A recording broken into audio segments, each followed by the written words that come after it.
بسم اللہ الرحمن الرحیم۔ مرقات کا پہلا باب ہے فی التعریفات، سبق نمبر 13 میں خوش آمدید۔ گزشتہ اسباق کے اندر ہم نے لفظ مفرد سے متعلقہ تمام بحث پڑھ لی ہے۔ یہاں سے مرکب کو شروع کیا جا رہا ہے اور اسی سلسلے کا یہ پہلا سبق ہے مرکب تام۔ عبارت دیکھ لیں، ترجمہ کریں گے اور آخر میں اس کی تشریح کرتے ہیں۔ فصل المرکب قسمانی احدہما المرکب التام وہو ما یصح السکوت علیہ کزید قائم وثانیہما المرکب الناقص وہو ما لیس کذالک المرکب التام ضربانی یقال لأحدہما الخبر والقضیۃ وہو ما قصد به الحکایۃ فیحتمل الصدق والکذب ویقال لقائلہ انہ صادق وکاذب نحو السماء فوقنا والعالم حادث فإن قیل قولنا لا الہ الا اللہ قضیۃ وخبر مع انہ لا يحتمل الکذب قلت مجرد اللفظ يحتملہ وان کان نظرا الى خصوصیت الحاشیتین غیر محتمل للکذب ویقال الثانی القسمین الانشاء والانشاء اقسام امر ونہی وتمن وترج واستفہام ونداء۔ عبارت ہوگی ہے، اس کا ترجمہ دیکھ لیں پھر اس کی تشریح کرتے ہیں۔ حضرت فرماتے ہیں کہ مرکب کی دو قسمیں ہیں، ان میں سے ایک ہے مرکب تام اور یہ وہ ہوتا ہے جس پر خاموش ہونا درست ہو، جیسا کہ زید قائم، اور دوسرا ہے مرکب ناقص اور یہ وہ ہے جو اس طرح کا نہ ہو۔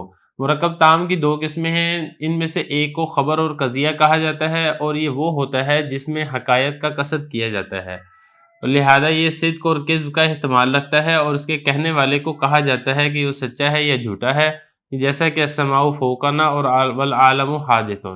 اور اگر یہ کہا جائے کہ ہمارا کو لا الہ الا اللہ یہ بھی تو قضیہ اور خبر ہے، باوجود اس کے کہ یہ کذب کا احتمال نہیں رکھتا، تو میں یہ کہوں گا محض لفظ یہ کذب کا احتمال رکھتا ہے، اور اگر نظر کی جائے اس کے دونوں کناروں کی خصوصیت کی طرف تو یہ کذب کا احتمال نہیں رکھتا، اور کہا جائے گا دونوں قسموں میں سے دوسری کو انشاء، اور انشاء کی قسمیں امر، نہیں، تمنی، ترجی، استفہام اور ندا ہے۔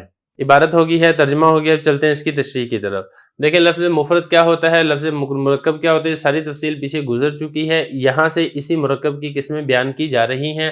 حضرت نے فرمایا کہ مرکب کی دو قسمیں ہیں، ایک ہے مرکب تام اور دوسرا ہے مرکب ناقص۔ مرکب تام کسے کہتے ہیں؟ جس پر خاموش رہنے والے کا خاموش رہنا یہ درست ہو، جیسا کہ زید قائم۔ اب زید قائم کسی نے کہا ہے، اب وہ اتنی بات کہہ کر خاموش ہو جاتا ہے تو اس کی خاموشی یہاں پر درست ہے اور سننے والوں کو ایک مکمل مطلب اور ایک مکمل مفہوم سمجھ میں آتا ہے، یہ مرکب تام ہے۔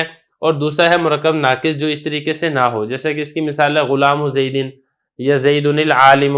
اب غلام زید زید کا غلام، اب زید کا غلام کیا ہے؟ کھڑا ہے، بیٹھا ہے، مزید اس کے اندر تفصیل نہیں بیان کی جا رہی، تو لہذا اس کے اوپر بولنے والے کا خاموش رہنا یہ درست نہیں ہوگا، تو اس قسم کو کہا جاتا ہے مرکب ناقص۔ اب مرکب تام آپ نے سمجھ لیا جس پر خاموش رہنا درست ہو، اور مرکب ناقص جس پہ خاموش رہنا درست نہ ہو۔ مرکب تام کے بارے میں بتا رہے ہیں کہ مرکب تام کیا کہ دو قسمیں ہیں، ایک کو کہا جاتا ہے جملہ خبریہ اور دوسرے کو کہا جاتا ہے جملہ انشائیہ۔ یہ ساری تفصیل آپ پیچھے نحو کے اندر پڑھ چکے ہیں۔ تو یہ فرما رہے ہیں مرکب تام کی ضربانی دو قسمیں ہیں، ایک کو کہا جاتا ہے خبر اور قضیہ۔ یہاں پر دیکھیں یہ ایک نیا لفظ آ گیا قضیہ کا، باقی خبر جو ہے جملہ خبریہ وہ آپ نحو کے اندر بھی پڑھ چکے ہیں۔ اب خبر ہوتی کیا ہے؟ جس میں حکایت یعنی کسی بات کو نقل کرنے کا قصد کیا جائے، کوئی خبر بتانی یہ مقصود ہو، اس کو خبر کہا جاتا ہے، اس کو قضیہ یعنی جملہ بھی کہا جاتا ہے۔ لہذا اس کے اندر سچ اور جھوٹ کا احتمال ہوتا ہے، کیونکہ کوئی بھی خبر ہوتی ہے وہ خبر یا تو سچی ہوگی یا وہ جھوٹی ہوگی، کوئی تیسری قسم نہیں ہو سکتی۔ لہذا جب خبر ہے اگر تو سچی خبر ہے تو پھر وہ سچی ہے، اگر وہ جھوٹی ہے تو پھر وہ جھوٹی خبر ہے۔ اور اس کے کہنے والے کو کیا کہا جاتا ہے کہ وہ سچ بول رہا ہے یا وہ جھوٹ بول رہا ہے، کیونکہ اگر وہ سچ بیان کر رہا ہوگا تو اس کو کہا جائے گا کہ وہ صادق ہے، اگر وہ جھوٹی خبر دے رہا ہے تو اس کو کاذب کہا جائے گا۔ اس کی مثال ہے جیسے کہ السماء فوقنا والعالم حادث۔ ایک شخص کہتا ہے السماء فوقنا، آسمان ہمارے اوپر ہے، اب سننے والا اس کو کیا کہے گا؟ یا تو اس کو سچ کہے گا، اس کو جھوٹ کہے گا، قطع نظر اس بات کی کہ یہ خبر سچی ہے۔ یا اسی طریقے سے العالم حادث، عالم فنا ہونے والا ہے، جب کسی نے خبر دی ہے تو اس کو بھی سچا یا جھوٹا کہا جا سکتا ہے۔ تو اس کے اوپر ایک اعتراض یہ ہوتا ہے کہ آپ نے کہا کہ کوئی بھی خبر ہو وہ سچ اور جھوٹ اس میں دونوں باتوں کا احتمال ہوتا ہے۔ ہم آپ کو ایک خبر دکھاتے ہیں، ایک قضیہ دکھاتے ہیں، جس خبر کے اندر قضیے کے اندر جھوٹ کا بالکل احتمال ہی نہیں ہے، باوجود اس کے کہ وہ خبر ہے۔ مثال کے طور پہ ہمارا یہ قول ہے لا الہ الا اللہ، میں آپ کو خبر دیتا ہوں کہ نہیں ہے کوئی معبود سوائے اللہ تعالیٰ کے۔ اب یہ بھی تو ایک خبر ہی ہے نا، لیکن اس خبر ہونے کے باوجود اس کے اندر جھوٹ کا احتمال نہیں ہے، تو آپ کا یہ والی بات درست نہ ہوئی کہ خبر کے اندر جھوٹ کا احتمال ہوتا ہے۔ تو اس کا حضرت جواب یہ دے رہے ہیں کہ دیکھیں یہاں پر جو ہم بات کر رہے ہیں کہ خبر جھوٹ کا احتمال رکھتی ہے، وہ ہم بات اس وقت کر رہے ہیں سیاق و سباق سے ہٹ کر، قرائن سے ہٹ کر، قرائن خارجیہ سے ہٹ کر جو نفس خبر ہے اس کے اندر جھوٹ کا احتمال ہوتا ہے۔ اور یہ جو آپ خبر دے رہے ہیں لا الہ الا اللہ، اگر نفس خبر کو دیکھا جائے تو اس کے اندر جھوٹ کا احتمال ہے، لیکن اگر قرائن خارجیہ دیکھی جائیں، قرائن خارجیہ کیا ہے کہ ہم مسلمان ہیں، اور دوسرا قرینہ اس کے اندر کیا ہے کہ اللہ تعالیٰ کی ذات واقعتاً موجود ہے اور اس کے علاوہ کوئی اور معبود واقعتاً موجود نہیں ہے۔ ان قرائن کو اگر دیکھا جائے تو پھر ان قرائن خارجیہ کو دیکھتے ہوئے تو کہا جائے گا کہ اس کے اندر جھوٹ کا احتمال نہیں ہے، لیکن اگر اس نفس خبر کو دیکھا جائے تو پھر اس کے اندر جھوٹ کا احتمال بنتا ہے۔ تو یہ فرما رہے ہیں کہ اگر کہا جائے کہ ہمارا کو لا الہ الا اللہ یہ بھی تو قضیہ اور خبر ہے، باوجود اس کے کذب کا احتمال نہیں رکھتا، تو میں یہ کہوں گا کہ جو مجرد لفظ ہے، صرف یہ جو الفاظ ہیں لا الہ الا اللہ، یہ خبر ہے اور احتمال رکھتا ہے جھوٹ کا۔ اور اگر نظر کی جائے اس کے دونوں کناروں کی خصوصیت کی طرف، دونوں کناروں سے مراد ہے دونوں قرائن۔ کون سے قرائن ہیں؟ ایک تو یہ کہ ہمارا مسلمان ہونے والا قرینہ، اور معبودان باطلہ اور اللہ تعالیٰ کے حق ہونے والا قرینہ۔ یہ اگر ان دونوں قرینوں کی طرف اگر آپ دیکھتے ہیں تو پھر یہ کذب کا احتمال نہیں رکھتا۔ یہ تو ہوگی پہلی قسم جملہ خبریہ کی، جس کے اندر کوئی خبر بیان کی جا رہی ہو، اور جو دوسری قسم ہے وہ یہ ہے مرکب تام کی، وہ ہے جملہ انشاء۔ جملہ انشائیہ کی اقسام کون سی ہیں؟ امر، نہیں، تمنی، ترجیح، استفہام، ندا۔